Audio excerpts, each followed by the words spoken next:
News చూస్తున్నాం. ఇటు నెల్లూరు జిల్లాలో ఘోర రోడ్డు ప్రమాదం చోటు చేసుకుంది. ఆగి ఉన్న లారీని వెనుక నుంచి ఢీకొట్టింది జబ్బర్ ప్రైవేట్ ట్రావెల్స్. ఈ బస్సు ఆ యాక్సిడెంట్ అయిన సమయంలో 36 మంది ఆ బస్సులోనే ఉన్నారు. బెంగళూరు నుంచి నెల్లూరుకి వెళ్తుండగా ఈ ప్రమాదం చోటు చేసుకుంది. ఇటు బస్సులో ఒక ప్రయాణికుడు అక్కడికక్కడే మృతి చెందాడు, మరికొందరికి గాయాలయ్యాయి. పెళ్లకూరు మండలం తాల్వాయిపాడు సర్వీస్ రోడ్లో ఈ ఘటన చోటు చేసుకుంది. బస్సు డ్రైవర్ నిద్ర మత్తు వల్లే ఈ ప్రమాదం చోటు చేసుకుందంటూ ఇటు ప్రాథమిక విచారణలో చెప్పుకొస్తున్నారు. నాయుడుపేట ప్రభుత్వ ఆసుపత్రిలో గాయాల పాలైన వారందరికీ కూడా ప్రస్తుతానికి ట్రీట్మెంట్ ఇస్తున్నారు. దానికి సంబంధించిన విజువల్స్ని మనం చూస్తున్నాం.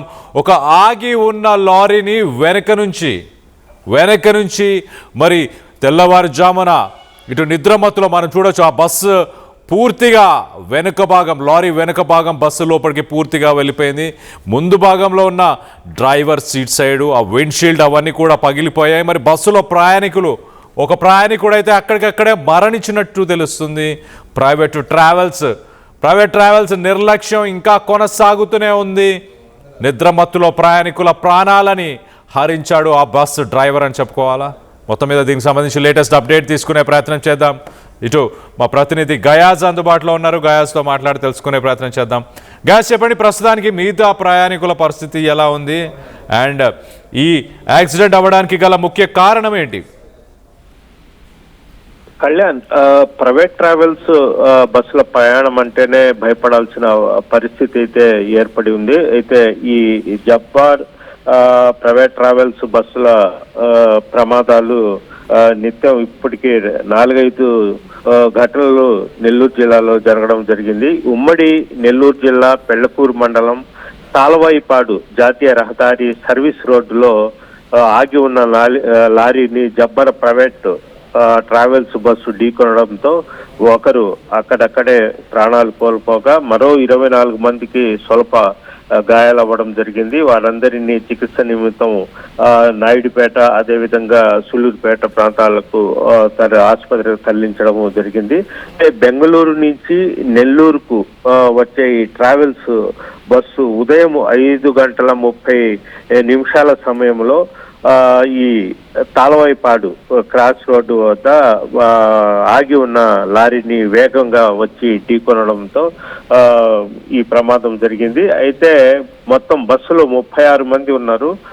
ఈ ప్రమాదం అసలు ఎలా జరిగింది ఏందనేది కూడా ప్రయాణికులతో మాట్లాడినప్పుడు బస్సు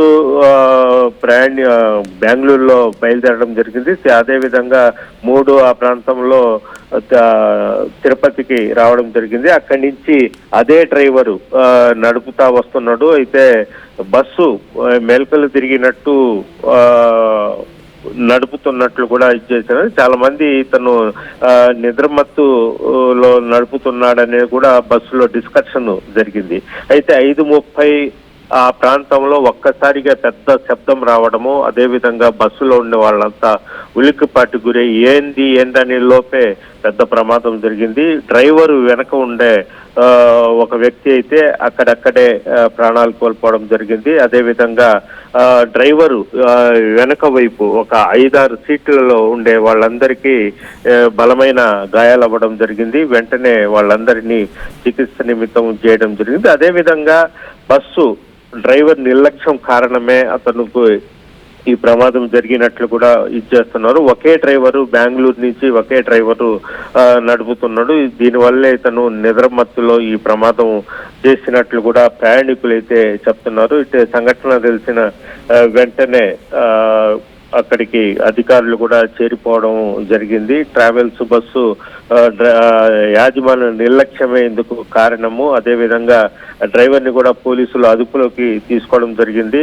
అయితే మొత్తం మీద చూసుకుంటే అదేవిధంగా లారీ వాళ్ళు కూడా అంటే కనీసం లారీ ఎక్కడంటే అక్కడ ఆపేయకూడదు ఈ వాహనాల రోడ్ల మీద. లారీ కూడా ఆ రోడ్డు మీద పక్కన పార్కింగ్ ప్లేస్ కాకుండా వేరే చోట ఆపేసి ఉన్నారు. కనీసం సిగ్నల్ లైట్స్ కూడా లేకపోవడం కూడా లారీ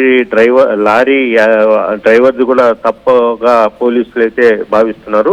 టోటల్ మీద ఈ ట్రావెల్స్ బస్సు డ్రైవర్ కూడా ఒప్పుకోవడం జరిగింది. తాను నిద్ర ఒక్కసారిగా కళ్ళు మూతపడడంతో ఈ ప్రమాదం జరిగిందని కూడా పోలీసుల ముందు ట్రావెల్స్ డ్రైవర్ అయితే ఒప్పుకున్నాడు. Kalyan. Right guys, thanks for the latest update. మొత్తం మీద ప్రయాణికులను మనం చూడొచ్చు.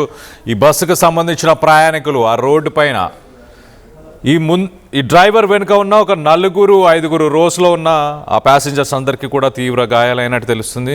హైవేకి పక్కనే ఉన్న సర్వీస్ రోడ్ లాగా కనిపిస్తుంది ఆ రోడ్డు చూడడానికి. మనం చూడొచ్చు ప్రయాణికులు గాయాల పాలై కింద కూర్చొని వాళ్ళ ఫ్యామిలీ మెంబర్స్కి ఫోన్ చేసి మాట్లాడే పరిస్థితి నెలకొంది.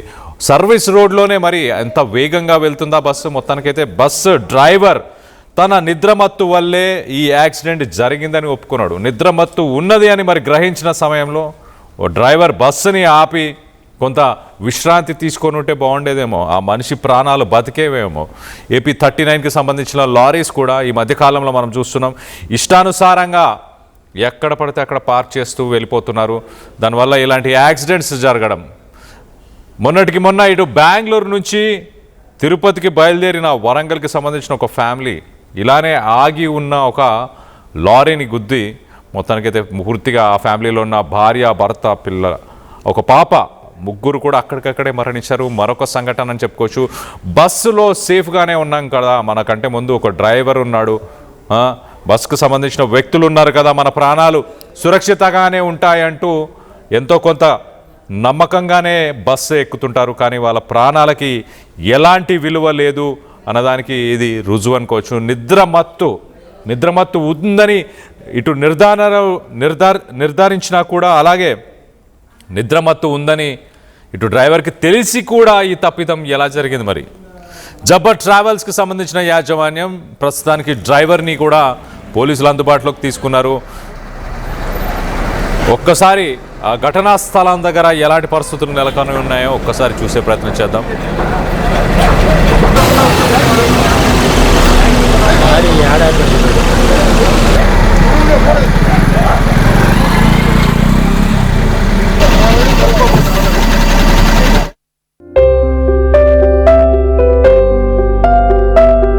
చిన్న చిన్న ఆనందాలు 35 ఏళ్లుగా నా జీవితంలో లేవు. 35 ఏళ్లుగా నేను డైపర్లలో బ్రతికాను. 6 సెంటీమీటర్ల ఫిస్టులా నా మూత్రాశయంలో లీక్ కారణమైంది.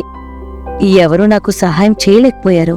ఏఐఎన్యూలో వైద్యులను కలిసే వరకు. అక్కడ వారు రోబోటిక్ శస్త్రచికిత్సతో నాకు పరిష్కారం ఇచ్చారు. వారు నా ఆత్మవిశ్వాసాన్ని కూడా తిరిగిచ్చారు. Precision Care makes it possible. The Center for Robotic Surgery at AINU. At KL, experience what it feels like to be a true engineer. KL deemed to be university.